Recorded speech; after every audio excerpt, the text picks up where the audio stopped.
Miss হবে না আপনার পছন্দের টিভি শো। দেখুন জি5 অ্যাপে একদম ফ্রি। আপনারা অবশ্যই খেয়ে যাবেন। না না, আপনাদের খেয়ে যেতেই হবে। হ্যাঁ চল প্লিজ প্লিজ। হ্যাঁ আমি সমস্যা তুমি আসো থাকবে কিন্তু। হ্যাঁ হ্যাঁ আমি সমস্যা। আসুন আসুন সরি। হ্যাঁ হ্যাঁ, না খেয়ে কি পাঠানো যায় নাকি বাড়িতে?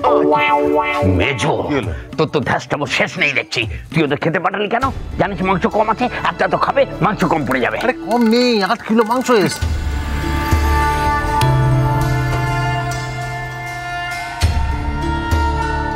জেঠু, কেন সবসময় এভাবে মিছিমিছি খারাপ মানুষ সেজে থাকেন বলুন তো আপনি? কিন্তু আপনি যার পার পাবেন না, আপনি তো ধরা পড়ে গেছেন।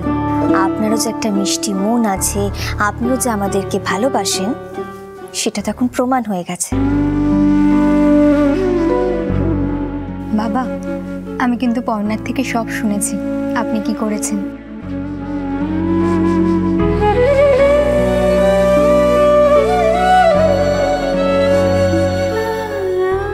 জেঠু, আপনাকে অনেক অনেক ধন্যবাদ। আপনি আমাদের জন্য যেটা করেছেন, আমি তার জন্য কৃতজ্ঞ থাকবো আপনার কাছে। তাতে আমার ভারী বইই গেল। দেখা ওই যে কৃতজ্ঞতা এই অখিলেশ দত্ত তার ধার ধারে না। সেদিনকে দত্তবাড়ির বিপদ ছিল, সেই জন্য আমার যেটা করা উচিত ছিল সেটাই আমি করেছি। আরে বাবা, বাইরে পুলিশ এসে দত্তবাড়ির লোককে ধরে নিয়ে চলে যাবে, মাথা গরম হয়ে গেছে, সেই জন্য আমি একটু নড়ে চড়ে বসেছি। নিজে কত গুরুত্বপূর্ণ ভেবো না পড়না, বুঝতে পেরেছ তো? তোমার জায়গায় যদি কোনো কলা গাছ থাকতো না, মানে আমাদের বাড়ি কলা গাছ, তাহলে আমি এই কাজটাই করতাম।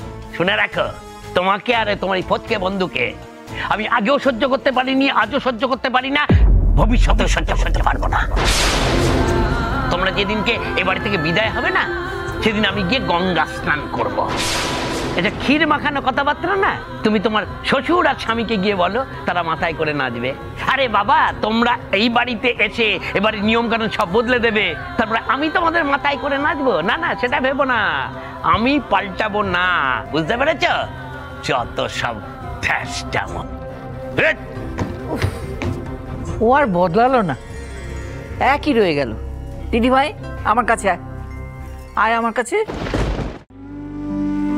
মন খারাপ করিস না দিদি ভাই, জানিস তো ও আর বদলাবার মানুষ নয়। ঠাম্মি, বদলাচ্ছে যে না সেটা তুমি কি করে বুঝছো? সব বদলানো কি আর দুম করে হয় গো? আস্তে আস্তে হয়, সময়ের সাথে।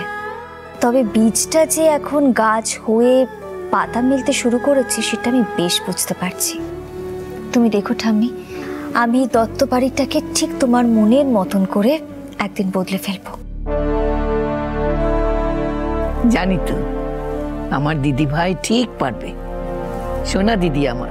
মেজো খোকা, তোরা খেতে যা, বড্ড ঠান্ডা পড়েছে, আমি ঘরে যাই। চলো, আমি তোমায় পৌঁছে দিই ঘরে। না না, আমি একাই যেতে পারবো। আরে চলো না তো।